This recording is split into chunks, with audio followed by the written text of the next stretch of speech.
Halo semua, apa kabar? Kembali lagi bersama gua. Iya, gua. Oh ya, sebelum gua mulai ke alur film, ada sesuatu yang menarik untuk kita ulas. Kalian para penggemar musik sejati pasti tidak asing lagi dong dengan istilah 27 Club. Itu loh, sekumpulan musisi populer dunia yang meninggal di usia 27 tahun. Seperti misalnya Kurt Cobain, pentolan dari band Nirvana, ada juga Jimi Hendrix, Jim Morrison, Janis Joplin, dan beberapa musisi legend lainnya yang sangat mendunia. Mereka meninggal di puncak popularitasnya. Kok bisa ya banyak musisi terkenal yang meninggal di usia 27 tahun?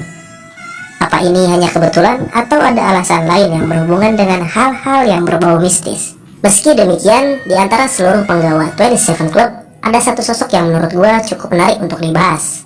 Ya, dia adalah Robert Johnson, legenda musik blues yang konon katanya mati di usia muda akibat melakukan perjanjian dengan iblis. Menurut rumor yang beredar, Robert Johnson menukar jiwanya dengan bakat musik yang sebelumnya tidak pernah disaksikan oleh orang-orang pada masa itu. Hasilnya, skill bermusik pemberian iblis itu menjadi sumber kesuksesan Robert Johnson sebagai bintang blues terpopuler pertama dalam sejarah musik blues. Dengan bakat yang sangat luar biasa itu, Robert Johnson mampu menciptakan 29 lagu blues yang diciptakannya dengan waktu yang sangat singkat setelah ia diberikan bakat oleh sang iblis. Tidak mengherankan ketika kembali ke tahun 1920-an, musik blues dianggap musik setan. Dengan kata lain, musik blues dapat merayu masyarakat yang mendengarnya dan meninggalkan hal-hal yang berhubungan dengan kepentingan beragama.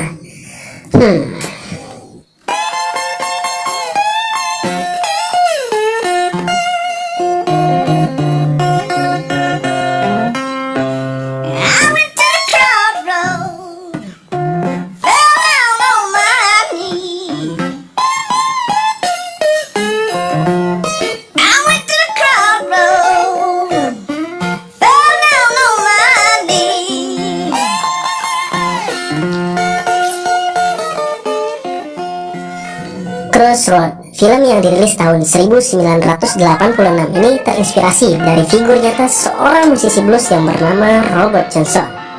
Ia berasal dari Mississippi, Amerika Serikat, yang berkarya di tahun 30-an. Dirinya populer melalui legenda perjanjian dengan iblis di sebuah persimpangan jalan.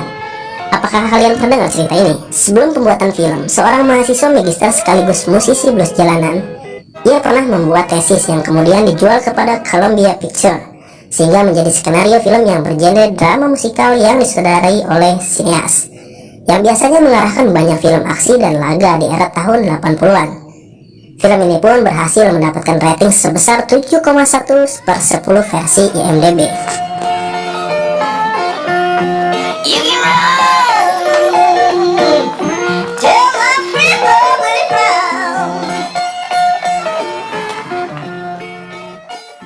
Di dalam film menceritakan seorang anak remaja penggemar dan pengkoleksi musik blues yang bernama Eugene. Ia adalah seorang murid Juilliard School dengan studi musik klasik yang ia ambil di sana. Akan tetapi kecintaan Eugene terhadap musik blues membawanya terlalu dalam. Ia sangat terobsesi dengan seorang legenda musik blues, Robert Johnson, sekaligus tertarik dengan kabar hilangnya lagu terakhir karya Johnson yang tidak pernah ditemukan. Eugene pun lantas menghampiri salah satu dari sahabat Johnson yang bernama Willie Brown.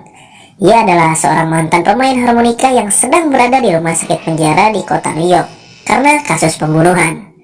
Di situ terlihat usaha Eugene membujuk Brown menjadi petugas kebersihan untuk menyelinap masuk dan mengutarakan ketertarikannya terhadap musik blues yang hilang dan mengakui dirinya adalah musisi blues kepada Brown. Ketika Brown bertanya di mana Eugene berasal, ia pun lantas tertawa dan tidak mempercayainya karena Long Island adalah tempat di mana Eugene berasal.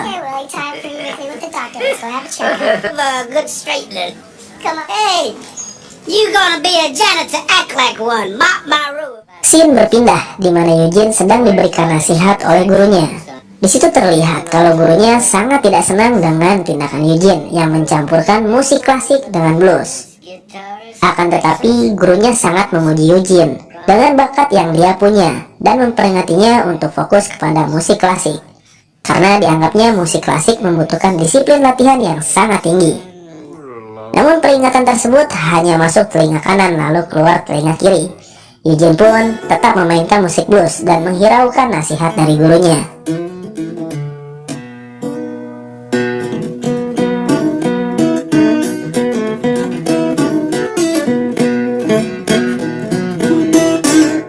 Keesokan harinya, Eugene kembali ke rumah sakit dan terus membujuk Brown untuk membantunya menemukan musik yang hilang. Awalnya Brown menolak, namun setelah Eugene terus memprovokasinya dengan foto dan musik yang merujuk dirinya, semua itu tidaklah mudah. Di situ terlihat Eugene merasa putus asa karena status Brown dan tempat yang dijaganya sangat ketat. Brown justru malah membalik membujuk Eugene untuk mengeluarkan dirinya dan mengiming-iminginya dengan uang yang dipegangnya. Ia pun berjanji akan memberikan lagu yang hilang ketika sampai di Mississippi. Eugene pun menyetujui kesepakatan tersebut dan akan menjemputnya. Akhirnya mereka berdua pun berhasil melarikan diri. Sesampainya mereka di tempat bus, Eugene meminta uang yang dibawa Brown. Namun ketika Brown memberikan uang tersebut, betapa kesalnya Eugene ketika mengetahui uang yang dibawanya hanya $40 dan kertas-kertas seperti kertas koran yang diakali Brown, sehingga terlihat seperti gepokan uang. Dikarenakan uang yang mereka bawa tidaklah cukup untuk membeli tiket ke Mississippi, mereka berdua pun akhirnya melanjutkan perjalanan dengan menumpangi mobil-mobil yang melaju ke arah Mississippi. Iya, perjalanan mereka tidaklah semulus yang diperkirakan. Sesekali mereka berdua menghibur dirinya dengan memainkan musik saat berjalan.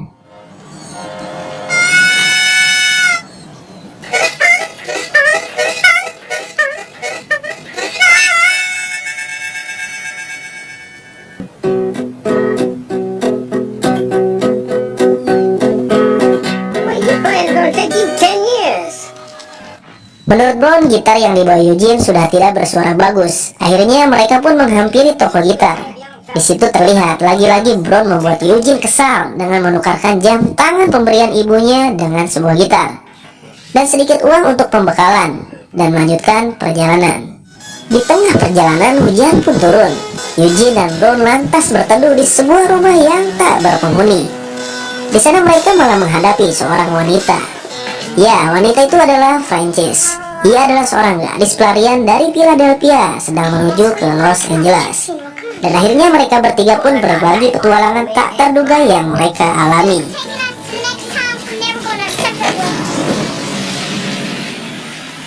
Di sini terlihat narasi dalam film ini dibuat semenarik mungkin melalui karakter Eugene yang terobsesi dengan sang legenda Johnson, disertai aspek mistisnya.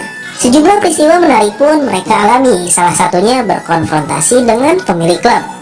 Ya, ceritanya si Frances secara diam-diam mendatangi pemilik klub dan berinisiatif untuk menjual dirinya. Namun Eugene yang mengetahui hal tersebut mencoba menggagalkannya dan mendatangi Frances. Frances pun dibuat kaget dengan kedatangan Eugene dan mengajak Eugene untuk melumpuhkan pemilik klub dan mengambil dompetnya. Ketika rencana yang diusulkan Frances tidak berjalan dengan lancar, mereka pun terdesak dan untungnya Brown datang langsung menodongkan pistol. Mereka berdua akhirnya terselamatkan dengan kedatangan Brown. Mereka bertiga lantas mengambil dompet dan melanjutkan perjalanan dengan meminjam mobil pemilik klub. Mereka pun melanjutkan perjalanannya.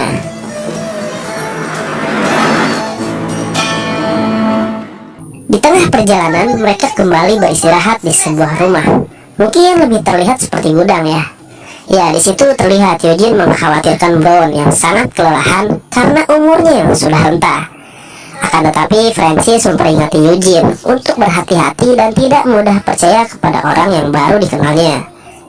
Setelah perbincangan tersebut, akhirnya Eugene melepaskan kasih sayangnya dengan Frances.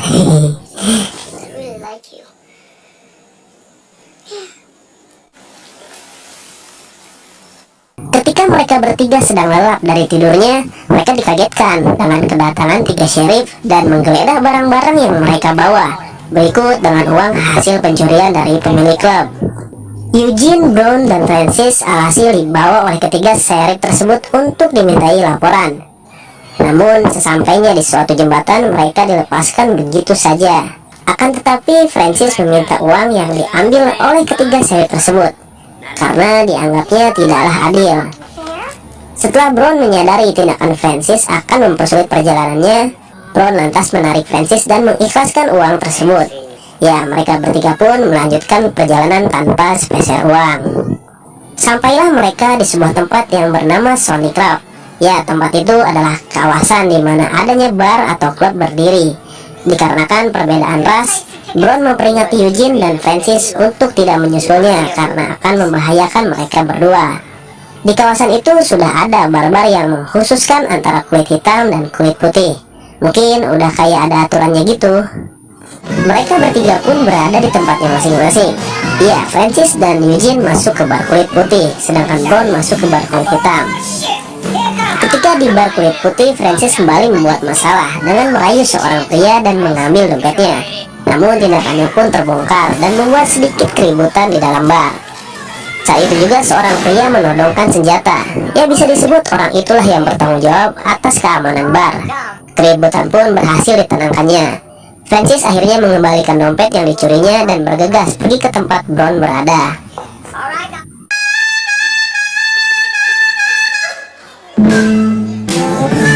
Dikarenakan tempat itu tidak dianjurkan untuk orang-orang kulit putih, secara otomatis Eugene dan Francis menjadi pusat perhatian orang-orang yang berada di dalam bar. Bahkan mereka hampir menghampirinya dan berniat untuk ngasih pelajaran. Brown yang melihat kejadian tersebut dibuat panik karena dari awal sudah memperingati untuk tidak menyusulnya. Di situ terlihat Brown langsung menaiki di mana musik dimainkan dan langsung memainkan harmonikanya. Permainan harmonika Brown berhasil mengalihkan perhatian untuk sementara. Ia pun lantas menyuruh Eugene segera bergegas ke panggung seakan-akan menjadi bintang tamu untuk memeriahkan bar itu.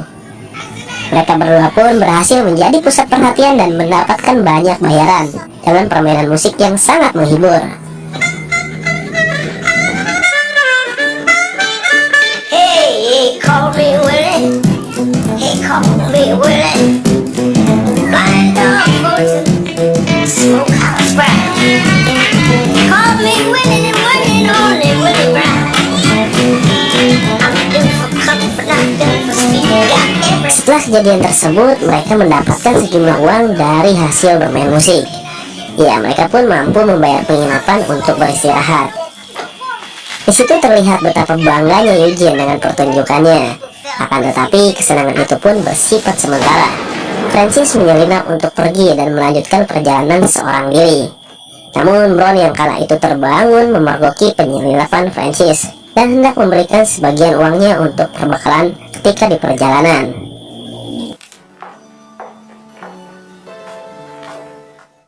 Keesokan harinya Eugene pun terbangun dan mendapati Francis sudah tidak ada. Ia pun lantas segera menuju keluar berharap dapat menyusulnya. Namun usaha yang dilakukannya itu sia-sia. Dirinya kembali dengan kesedihan.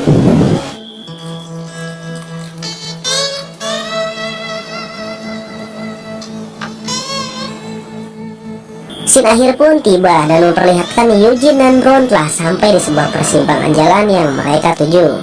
Sembari mereka berdua menunggu seseorang, Eugene pun memainkan gitarnya untuk melengkapi suasana. Legba pun akhirnya tiba. Ya, dia adalah seorang dari pemegang kontrak perjanjian tersebut.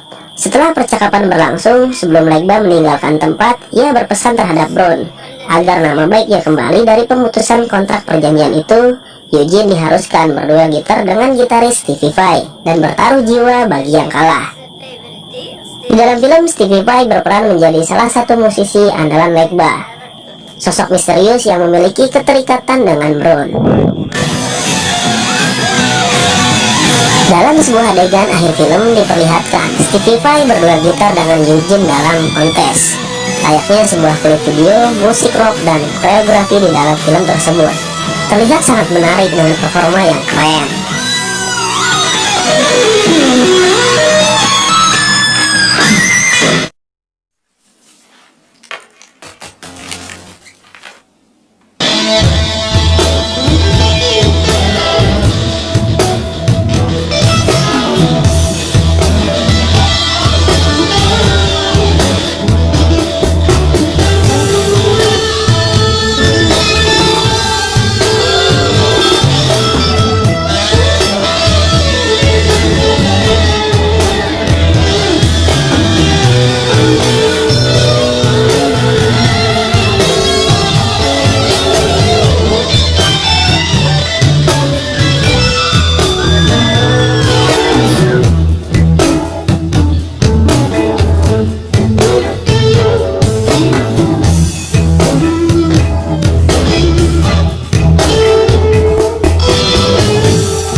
pun berhasil mengalahkan Stevie Vai.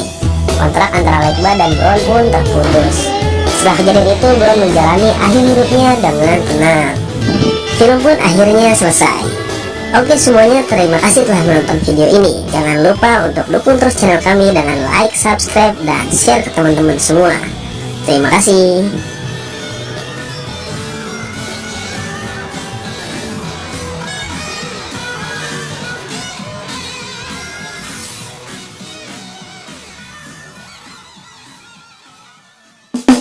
Once again.